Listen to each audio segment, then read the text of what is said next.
एक बहुत ही गरीब परिवार था। उस परिवार का जो मुखिया था बहुत ही मेहनत के साथ अपने परिवार का भरण पोषण करता था।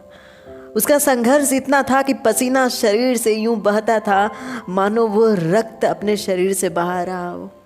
मेहनत इतनी थी कि हर रोज भर पेट अनाज मिल जाए। हर रोज अगर पूरे परिवार का पेट भर गया तो उस दिन वो ईश्वर को धन्यवाद देते थे। और एक समय परिवर्तन हुआ कि उनके घर एक बच्ची का जन्म हुआ जिसकी खूबसूरती इतनी ज़्यादा थी कि दूर दूर से लोग उसे देखने आया करते थे।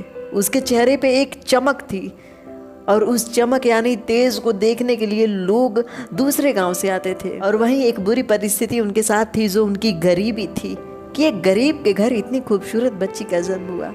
लोग तरह तरह की बातें करते थे। वो छोटी सी बच्ची जब समय के साथ बड़ी हुई, भोजन बनाया करती थी, घर का पूरा काम करती थी। माता पिता जब बाहर खेत से और दूसरों के घर से काम करके आते थे तो उनको भोजन देती थी। लेकिन शायद एक बुरी नज़र का देन था या बुरे कर्म का परिणाम था। भोजन बनाते समय वो लड़की जब चूल्हा झोंक रही थी तो चेहरे पे आग का एक टुकड़ा यूं लगा कि उसका थोड़ा चेहरा झुलस गया। शरीर के एक हिस्से में एक दाग बन गया और उस लड़की का अब मजाक उड़ने लगा था। लोग और ज़्यादा अपशब्द बोलते थे। पहले लोग ये बोलते थे पता नहीं किसकी संतान है जो इतनी खूबसूरत हो गई, ये माता पिता तो इतने खूबसूरत नहीं हैं। अब लोग ये बोलते थे कि बुरे कर्मों का परिणाम है जो इसके चेहरे पे यूं दाग बन गया, वरना ये तो बहुत खूबसूरत थी।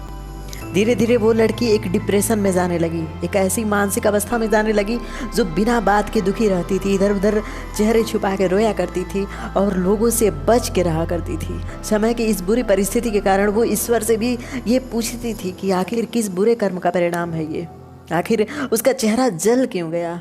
लोगों के शब्द उसके मन में ऐसे बैठ गए थे कि चोट तो एक छोटे सिक्के के आकार का था, लेकिन वो खुद को इतना ज़्यादा बदसूरत समझ बैठी कि दुनिया के सामने अब वो अपने शब्द, अपनी महत्वाकांक्षाएं, अपनी फीलिंग्स नहीं रखती थी। उसे डर लगता था कि कोई उसे फिर से ऐसे बुरे शब्द ना बोल दे जिससे उसका मन दुखी हो जाए। लोगों से वो दूर भागती थी। लेकिन एक समय आया जहाँ पे वो राजा के घर एक दासी के तौर पे गई। वहाँ पे वो काम कर रही थी।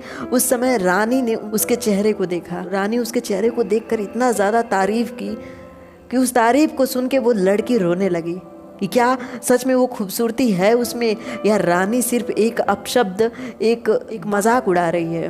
वो गई और खुद को आईने में देखा उसने, लेकिन उसके मन में रानी के शब्द ऐसे बैठे थे कि उसे बुरा लग रहा था कि रानी ने उसका मजाक उड़ाया है। रानी अपने कुछ पुराने कपड़े उसे दिए जो बहुत ही खूबसूरत थे। वो उन कपड़ों को पहन के थोड़े अपने चेहरे को साफ करके जब बाहर गई तो लोग उसकी खूबसूरती देखते रह गए। उसकी खूबसूरती में मात्र एक सिक्के के आकार का बदसूरती आया था, लेकिन उसने दुनिया की बातों को सुन के मन में एक ऐसा डर पैदा कर ली थी कि उसे लगता था कि उसके पास खूबसूरती है ही नहीं। वो अपने पूरे चेहरे को नहीं देखती थी बल्कि एक छोटे से सिक्के के आकार के जले हुए भाग को देखकर हमेशा दुखी रहती थी। और यही होता है डिप्रेशन। जब आप डिप्रेशन में जाते हो तो लोगों की बातें सुन के उसमें अपने आप में कमियां ढूंढ के हमेशा दुखी रहते हो। वो कमी आप में है या नहीं है, एक बार खुद को देखो तो सही। आईने में खुद को साफ साफ देखो, आप में वो कमी है या दुनिया जो बता रही है उस कमी को ढूंढ के आप डिप्रेशन में जा रहे हो। इसलिए लोग अपनी खुशियाँ ढूंढते हैं, किसी के साथ जुड़ना चाहते हैं कि वो उन्हें खुश कर सके, उन्हें बता सके उनकी खूबसूरती, उनकी अच्छाइयाँ। और हर बार वो इंसान सही नहीं होता। कभी कभी हम गलत इंसान के हाथ में यूँ पड़ जाते हैं कि वो बिना मतलब के हम में कमियाँ निकाल के हमें दुखी कर देता है। जो कमी हम में नहीं थी वो भी कमी हमें निकलने लगती है। वो जो लड़की थी उसके चेहरे पे मात्र एक सिक्के के आकार का जला हुआ भाग था, लेकिन वो अपनी पूरी खूबसूरती नहीं देखती थी। उस सिक्के के आकार के जले हुए भाग को देखकर हमेशा दुखी रहती थी। खुद के चेहरे पे ध्यान नहीं देती थी, खुद पे ध्यान नहीं देती थी। इस कारण वो और बदसूरत हो गई और उसकी बदसूरती लोगों के शब्दों में था। अपने आप को देखो कि आप हो क्या। ये मत देखो कि दुनिया आपको दिखाना क्या चाहती है, दुनिया आपको बता क्या रही है। अगर उसके अनुसार बनना चाहोगे तो दुनिया को कभी खुश नहीं कर पाओगे। दुनिया को अगर खुश करना है तो आप मर भी जाओगे तब भी दुनिया कभी खुश नहीं हो सकती है।